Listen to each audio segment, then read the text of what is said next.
A special thank you to each of our subscribers who make this channel possible. Here's today's story.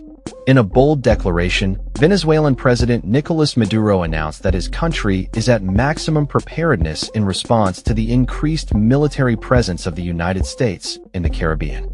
During a press conference held on Monday, Maduro expressed his concerns over the U.S. government's deployment of additional maritime forces, which he claims poses a significant threat to Venezuela's sovereignty. This military buildup, aimed at combating drug cartels operating in Latin America, has raised alarms in Caracas, prompting Maduro to mobilize troops along Venezuela's coast and its border with Colombia. He has also called on Venezuelan citizens to join a civilian militia to bolster the nation's defenses. In the face of this maximum military pressure, we have declared maximum preparedness for the defense of Venezuela, Maduro stated, labeling the U.S. actions as extravagant, unjustifiable, immoral, and absolutely criminal. The U.S. Navy has positioned several vessels in the Caribbean, including Aegis-guided missile destroyers and amphibious assault ships, which are set to enter the region shortly. This military operation comes amid President Donald Trump's intensified efforts to combat drug trafficking and violence linked to cartels, which he blames for the flow of illicit drugs into U.S. communities. Despite no indication of a land incursion by U.S. forces, Maduro's government is taking no chances. The Venezuelan Foreign Minister, Ivan Gil, criticized the U.S. narrative surrounding drug trafficking, asserting that most cocaine produced in Colombia is exported via the Pacific, not through Venezuela.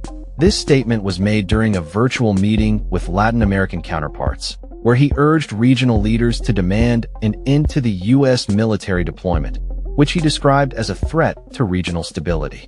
Maduro also reiterated his claim of being the legitimate winner of the controversial presidential election held last year, a claim disputed by many countries, including the U.S.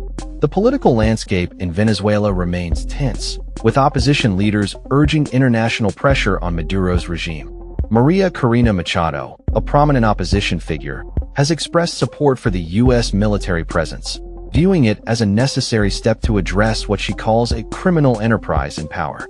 In stark contrast, Maduro warned that any military action against Venezuela would have dire consequences and would stain Trump's hands with blood. He emphasized that the pursuit of regime change in Venezuela has failed and called for respect for the nation's sovereignty. As tensions escalate, the international community watches closely, aware that any misstep could lead to significant ramifications for the region and beyond. The situation remains fluid, with both sides preparing for potential confrontation as diplomatic channels continue to be tested. Maduro's defiance in the face of U.S. military pressure highlights the ongoing struggle for power and control in Venezuela, a nation rich in resources yet plagued by political turmoil and economic hardship. The coming days will be crucial as the U.S. continues its military operations in the Caribbean and Venezuela fortifies its defenses, setting the stage for a potential showdown that could have far-reaching implications. That's all for this story. We upload videos every day covering many different subjects, so hit that subscribe button to stay informed. Thanks for watching.